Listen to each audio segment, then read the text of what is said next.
Astaghfirullah. Assalamualaikum warahmatullahi wabarakatuh. Alhamdulillah wassalatu wassalamu ala Rasulillah wa ala alihi wa sahbihi wa mawalah wa la hawla wa la quwata illa billahi wa ba'du. Kita lanjutkan kajian kita, masih membahas Arba'in Nawawi, dan kita masuk pada hadis Anas ibni Malik radhiyallahu anhu. Kita baca hadisnya. An Anas ibni Malik radhiyallahu anhu anin Nabi sallallahu alaihi wasallam qala: la yu'minu ahadukum hatta yuhibba li akhihi ma yuhibbu li nafsihi. Tidaklah beriman salah seorang di antara kalian hatta yuhibba li akhi, sampai dia mencintai saudaranya, ma yuhibbu li nafsihi, sebagaimana dia mencintai dirinya sendiri.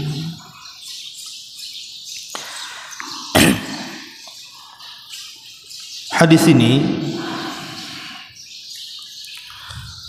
adalah sebuah kaidah bagi muamalah kita setiap hari, bahwa tidak dinyatakan beriman, maksudnya tidak beriman di sini bukan kafir, tetapi la yu'minu, tidak beriman di sini maksudnya tidak memiliki keimanan yang sempurna. Karena peniadaan iman itu tidak mesti secara keseluruhan. Bisa saja yang dimaksud tidak beriman itu maksudnya meniadakan kesempurnaan.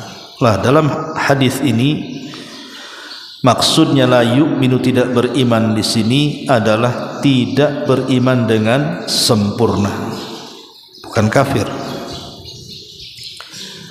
Siapa yang tidak sempurna imannya? Seseorang yang tidak bisa mencintai saudaranya sebagaimana dia mencintai dirinya sendiri.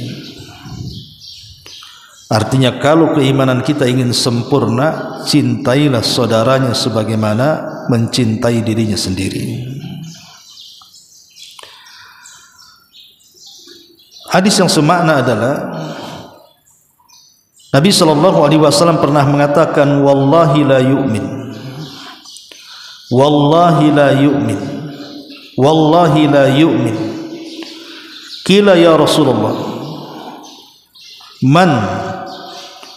Qala alladzi la ya'man jarahu bawaikuhu. Kata Nabi SAW, demi Allah, seseorang itu tidak dinyatakan sempurna imannya, tidak dinyatakan sempurna imannya, tidak dinyatakan sempurna imannya. Sahabat bertanya, Rasul, siapa yang dimaksud tidak sempurna imannya di sini? Orang yang tetangganya tidak merasa aman dengan gangguannya.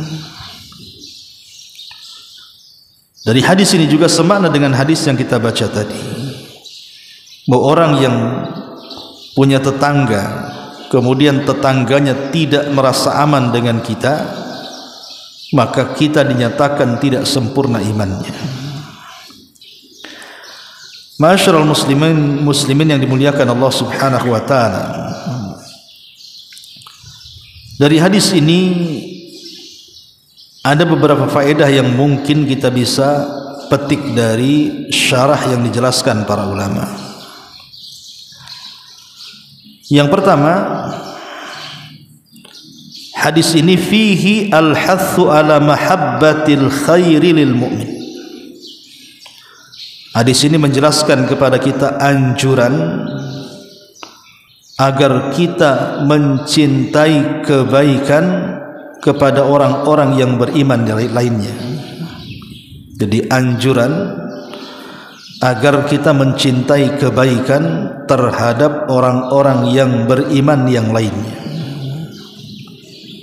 Jadi hidup di masyarakat itu kita tidak hidup sendirian. Seperti antum di sini tidak hidup sendirian, ada masyarakat di sekitar kita. Maka jangan sampai kemudian kita tidak menaruh kecintaan kebaikan untuk di sekitar manusia yang ada di sekitar sini. Jadi kalau ada saudara kita di sekitar sini yang berhajat kepada kita dan minta pertolongan kepada kita, tolong kalau kita sanggup menolongnya, bantu kalau kita sanggup membantunya. Karena seorang muslim harus tertanam kecintaan kebaikan terhadap muslim yang lainnya, terhadap mukmin yang lainnya. Contohnya seperti nasihat. Nasihat itu artinya iradatul khair lil ghair. Jadi makna nasihat itu seseorang mencintai kebaikan untuk orang lain. Bukan berarti kita merasa lebih baik dibandingkan orang yang kita nasihati, lebih bersih, lebih suci dibandingkan orang yang kita nasihati. Tidak. Maksudnya biar orang yang kita nasihati itu sama-sama baik seperti kita berusaha untuk baik. Itu bagian daripada kecintaan kita kepada saudara kita seperti mencintai kita diri sendiri. Ini yang pertama. Yang kedua, taqwiyatu ar-rawabit bainal mu'minin. Yang kedua, mengokohkan ikatan di antara kaum muslimin. Jadi hadis ini menjelaskan kepada kita agar kita senantiasa mengokohkan ikatan persaudaraan kita itu di tengah-tengah kaum mukminin. Ketika Nabi SAW hijrah dari Mekah ke Madinah, kemudian Nabi SAW membangun masjid. Setelah Nabi SAW membangun masjid, maka Nabi SAW melangkah kepada mengikat persaudaraan antara orang-orang muhajirin dan ansar. Lihat bagaimana Nabi SAW pertama mengikatkan manusia dengan Allah dengan cara apa? Membangun masjid. Kemudian yang kedua, mengikatkan manusia yang beriman dengan manusia yang beriman lainnya, supaya imbang gitu ya dengan masjid. Maka hati kita akan terikat dengan Allah, karena masjidlah tempat yang menghubungkan tali kita dengan Allah. Kemudian dengan persaudaraan mengikat tali hubungan kita dengan makhluk. Itu yang disebut dengan hablun minallah dan hablun minan nas. Tali yang menghubungkan kita dengan Allah dan tali yang menghubungkan kita dengan manusia. Bahkan ketika Nabi SAW berada di rumah Anas ibn Malik radhiyallahu anhu, ketika itu dikumpulkan oleh Rasul sebagian muhajirin dan sebagian orang-orang ansar. Kemudian oleh Rasul dipersaudarakan satu dengan yang lainnya. Salah satu yang masyhur kisah persaudaraan muhajirin dan ansar adalah persaudaraan Salman Al-Farisi dan juga Abi Darda radhiyallahu anhu. Jadi Salman dari kalangan muhajirin, Abu Darda dari kalangan ansar. Atau persaudaraan yang diikatkan Nabi SAW antara Abdurrahman ibn Auf dan Sa'd ibn Rabi. Sa'd ibn Rabi itu betul-betul diikat oleh Nabi SAW antara Abdurrahman ibn Auf dan Sa'd ibn Rabi. Dan begitu seterusnya, sampai-sampai Abdurrahman ibn Auf radhiyallahu an ketika dipersaudarakan dengan Sa'ad, apa kata Abdurrahman? Ya Sa'ad, aku memiliki dua kebun, pilih salah satunya, ambil. Aku memiliki beberapa rumah, pilih salah satunya, ambil. Bahkan aku memiliki 3 istri, pandang mana yang lebih kau sukai, aku akan ceraikan, tunggu masa idahnya, nikahlah kau dengan dia. Tapi Abdurrahman ibn Auf mengatakan kepada Sa'ad yang baik hati dan mengatakan, tidak, aku tidak menghendaki tiga-tiganya, tetapi tunjukkan pasar kepadaku. Akhirnya Abdurrahman pun kemudian berniaga di pasar. Tidak waktu lama akhirnya dia menjadi orang kaya. Tapi lihat bagaimana kebaikan Sa'ad kepada Abdurrahman, menawarkan dunia supaya saudaranya tidak kesusahan hidup di kota Madinah. Itulah bentuk ukhuwah Islamiyah yang mengikat antara muslim satu dengan muslim yang lainnya. Ataupun kisah Abu Darda dengan Salman.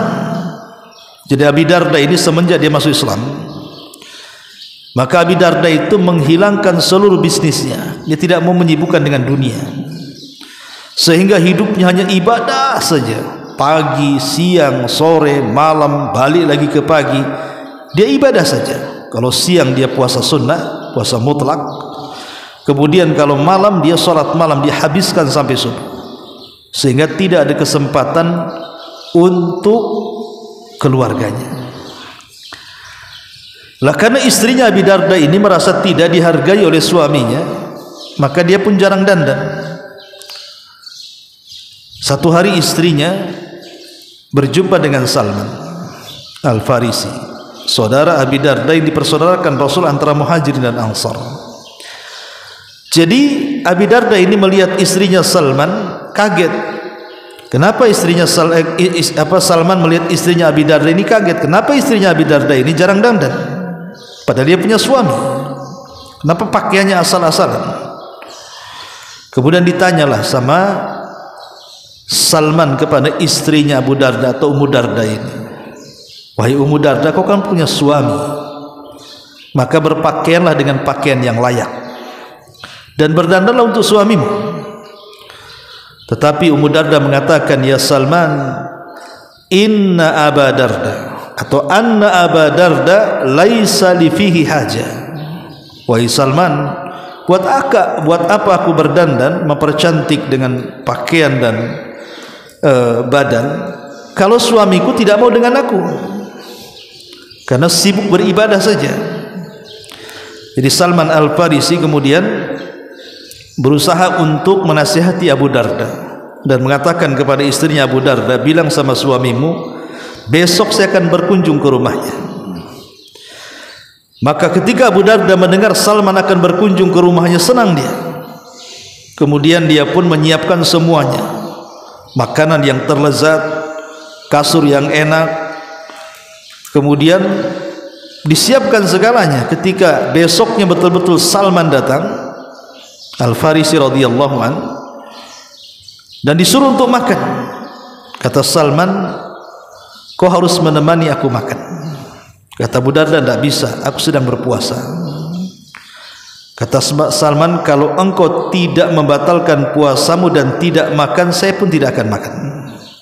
Akhirnya terpaksalah Abu Darda membatalkan puasa sunnahnya, kemudian makan bersama Salman karena takut kalau Salman tersinggung. Kemudian di malam hari Abu Darda sudah menyiapkan kamar yang sangat indah dengan kasur yang sangat empuk. Kata Abu Darda, ya Salman, tidurlah, aku sudah siapkan segalanya. Kata Salman, saya tidak akan tidur sampai kau tidur di sampingku. Akhirnya terpaksalah Abu Darda meninggalkan qiyamul lail, kemudian tidur bersama Salman sampai sepertiga malam akhir, kemudian terbangun. Disitulah Salman menasihati Abi Darda dan mengatakan, ya Aba Darda, dirimu punya hak, jaga kesehatanmu, ibadah bagus, tapi dirimu punya hak. Kau bisa sakit kalau terus melakukan ibadah seperti ini. Yang kedua, keluargamu punya hak, kau tidak bisa ibadah terus. Istrimu juga punya hak, anak-anakmu punya hak. Sekali-kali kau berjalan dengan mereka, gauli mereka dengan cara baik. Dan Tuhanmu juga punya hak, Allah punya hak. Sehingga Salman Al-Farisi radhiyallahu an memberikan nasihat kepada Abu Darda bahwa waktu itu dibagi tiga, sepertiga untuk menjaga kesehatan diri, sepertiga untuk diberikan kepada hak keluarga, dan sepertiganya diberikan kepada hak Allah subhanahu wa ta'ala. Ketika Nabi SAW mendengar nasihat Salman, apa kata Rasul? Shadaqa Salman, telah benar Salman. Itu yang harus dilakukan. Akhirnya Abu Darda pun sadar dan dia berusaha untuk membagi waktu menjadi 3. Sepertiga untuk dirinya, sepertiga untuk keluarganya, dan sepertiga untuk Tuhannya. Itulah bentuk ukhuwah namanya ya, bentuk persaudaraan. Bagaimana Salman ini sangat cinta dengan Abu Darda karena saudaranya. Sampai-sampai persaudaraan yang dibuat oleh Nabi SAW antar para sahabat itu sampai kepada masa urusan waris. Jadi kalau Salman meninggal, maka hartanya diwarisi Abu Darda. Kalau Abu Darda meninggal, maka harta warisnya dikasihkan Salman. Itu di permulaan Islam. Tapi setelah turunnya surah An-Nisa yang menjelaskan tentang hak waris, maka dihapuslah sistem waris dalam persaudaraan. Waris itu hanya diberikan kepada ulul arham yang ada hubungan kerabat keluarga. Orang lain tidak akan dapat waris. Tetapi saling membantu, saling menolong, itu tetap berlaku dalam persaudaraan. Itulah yang disebut dengan taqwiyatur rawabit bainal mu'minin, menguatkan ikatan sesama orang-orang yang beriman. Kemudian yang ketiga, inna min khisalil iman an yuhibbal insan li akhihi ma yuhibbu li nafsi. Jadi termasuk kandungan iman seseorang adalah seseorang itu harus mencintai manusia atau saudaranya seperti mencintai dirinya sendiri. Jadi kalau ada saudara kita kesusahan, kita merasa susah. Kalau ada saudara kita kelaparan, kita merasa lapar. Kalau ada saudara kita kehausan, kita merasa haus. Kalau ada saudara kita ditimpa musibah, seolah-olah musibah itu tertimpa kepada kita. Kalau kita sedang lapar, pasti kita akan makan. Sebagaimana saudara kita lapar juga pengen makan, kita juga lapar pengen makan, maka berilah sebagian makanan kita untuk saudara kita. Kalau ada saudara kita sakit, maka rasakan bagaimana kalau sakit itu kita yang menderitanya. Maka dengan kepekaan seperti itulah akhirnya tertanam saling mencintai sama mereka dan ingin menolong dan membantunya. Karena sakitnya dia juga sakitnya saya. Itu yang disabdakan Nabi SAW, mathalul mu'minina fi tawaddihim wa tarahumihim kamathalil jasadil wahid idza ishtaka minhu udwun tada'alahu sairul jasadi bis sahari wal humma. Permisalan berkasih sayangnya seorang muslim dan kecintaannya seorang muslim kepada muslim yang lain itu seperti satu jasad, kata Rasul. Kalau satu anggota jasad sakit, maka semua jasadnya juga akan ikut sakit dengan tidak bisa tidur dan boleh jadi menyebabkan demam. Bahkan dalam riwayat bahwa hubungan muslim dengan yang lainnya itu kalbunyan, seperti bangunan, yashuddu ba'duha ba'dha, yang menguatkan satu bangunan dengan yang lainnya. Kalau kita ini buat rumah, tentu harus perlu bata, semen, besi.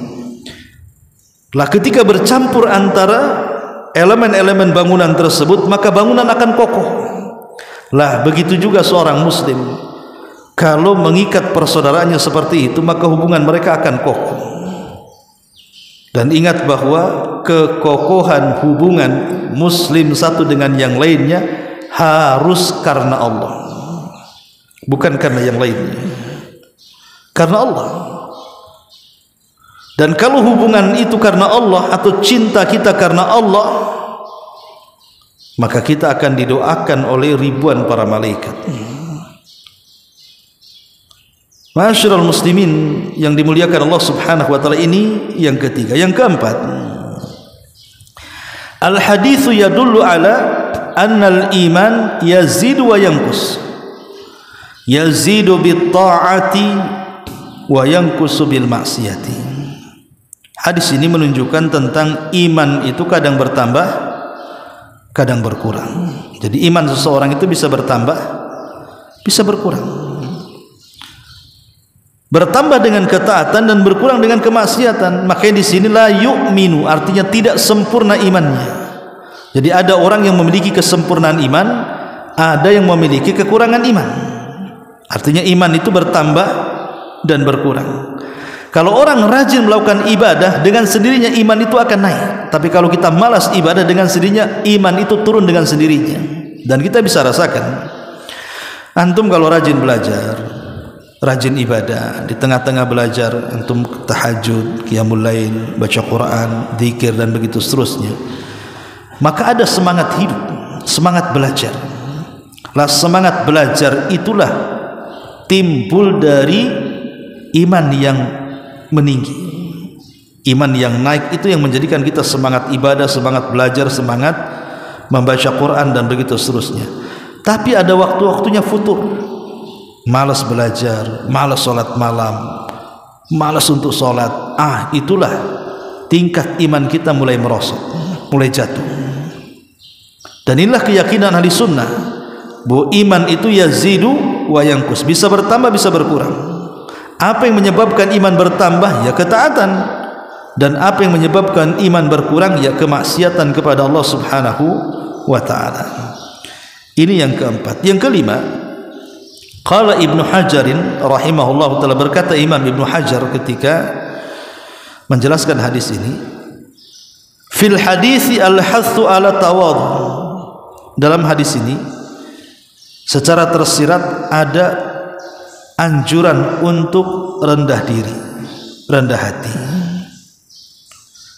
Karena walaupun kita ini di atas saudara kita, mungkin jabatannya lebih tinggi, boleh jadi mungkin kepemimpinannya lebih tinggi, boleh jadi kekayaannya lebih banyak, boleh jadi lebih dihormati, bukan berarti kita merendahkan orang rendah.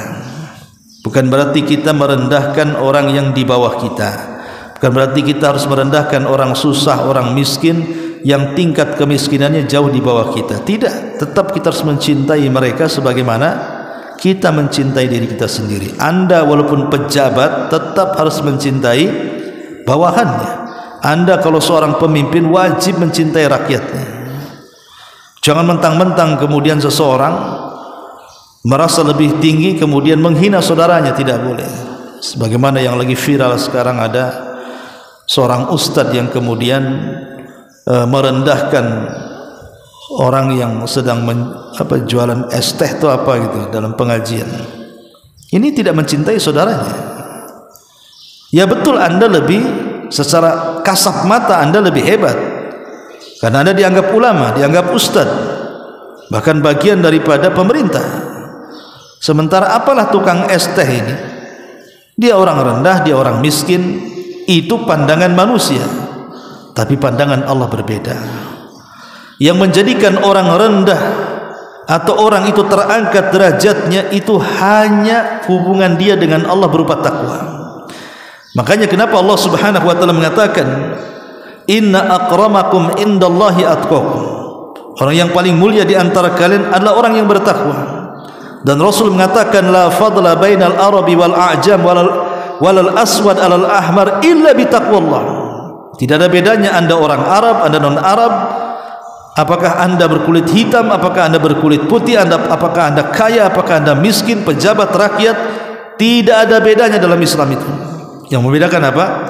Takwa. Yang membedakan takwa, dan takwa itu tercermin dari kata-kata.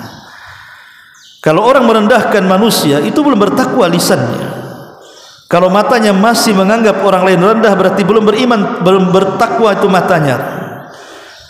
Kalau sikap kita masih merendahkan orang lain, berarti sikap kita belum bertakwa. Ya, jadi kita tahu bahwa hadis ini juga mengajarkan kepada kita anjuran untuk tawadhu, rendah hati, rendah diri. Jangan merasa kita lebih hebat dibandingkan orang lain. Yang menilai hebat atau tidaknya adalah Allah Subhanahu wa ta'ala. Kemudian yang nomor 6, qala Al-Karmani rahimahullahu ta'ala, berkata Imam Al-Karman rahimahullahu ta'ala, dan itu dicantumkan dalam Syarah Sahih Bukhari. Beliau mengatakan, Imam Al-Karmani ini, di antara faedah hadis ini, kata beliau, minal iman an yubghidha li akhihi ma yubghidhu li nafsihi. Minal imani aidan an yubghidha li akhihi ma yubghidhu li nafsihi minasyarr. Termasuk bagian keimanan adalah seseorang membenci saudaranya sebagaimana ia membenci terhadap dirinya kalau tertimpa dengan keburukan. Sebagaimana kita tidak mau kena musibah, maka saudara kita juga jangan kena musibah. Sebagaimana kita juga tidak suka kalau seandainya ada keburukan sampai kepada kita, maka begitu juga tidak suka kalau seandainya saudara kita di atas keburukan. Itu bagian daripada iman. Termasuk bagian daripada iman juga adalah al-hubbu fillah wal bughdhu fillah. Kita ini harus cinta karena Allah atau benci karena Allah. Jangan sampai cinta karena manusia, benci juga karena manusia. Itu bukan mencintai saudaranya. Sebab kalau seandainya mencintai saudaranya karena dunia, karena dia pejabat kita dekat dengan dia, karena dia orang kaya dekat dengan dia, karena dia mungkin orang terpandang, dia kita dekat dengan dia, sampai kapan ikatan persaudaraan? Kalau di atas dunia itu, dunia hilang, hilang juga persaudaraan. Jadi kalau persaudaraan itu diikat karena dunia, dunia hilang, hilang juga ikatan persaudaraannya. Tapi kalau persaudaraan itu ikatannya karena Allah Subhanahu wa taala, itulah awsaqu ural iman, kata Rasul. Itulah sekuat-kuatnya tali daripada iman.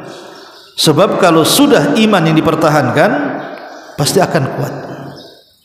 Lihat Muhajirin dan Ansar itu, karena mereka di atas iman, maka mereka saling bantu bahu membahu sesama mereka.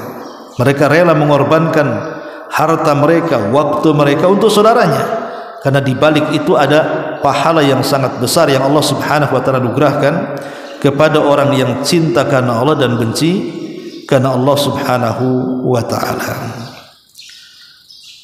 Abdullah bin Umar radhiyallahu anhu sampai mengatakan, dulu ya, uang-uang dinar atau uang-uang dirham itu tidak menjadikan seseorang lupa saudaranya, tidak menjadikan lupa ibu bapaknya. Bahkan ibu bapaknya dan saudara-saudaranya lebih dibandingkan dinar dan dirham.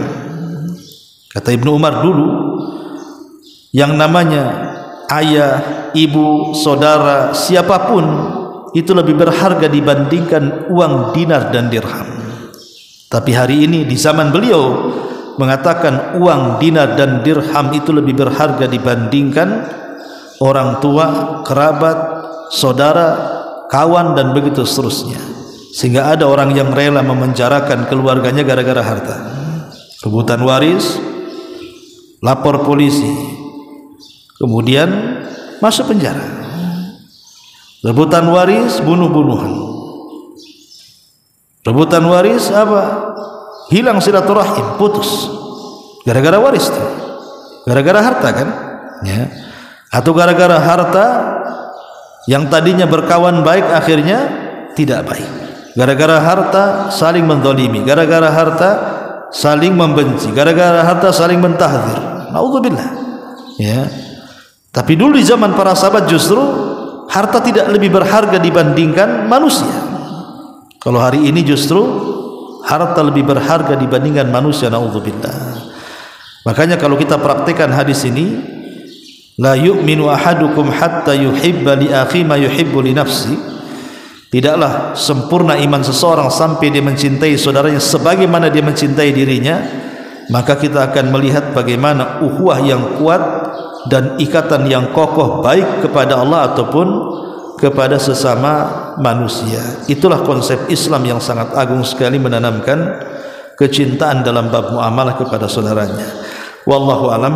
Ini yang bisa sampaikan. Subhanaka wa bihamdika asyhadu an la ilaha illa anta astaghfiruka wa atubu ilaik. Allahu ta'ala alam. Assalamualaikum warahmatullahi wabarakatuh.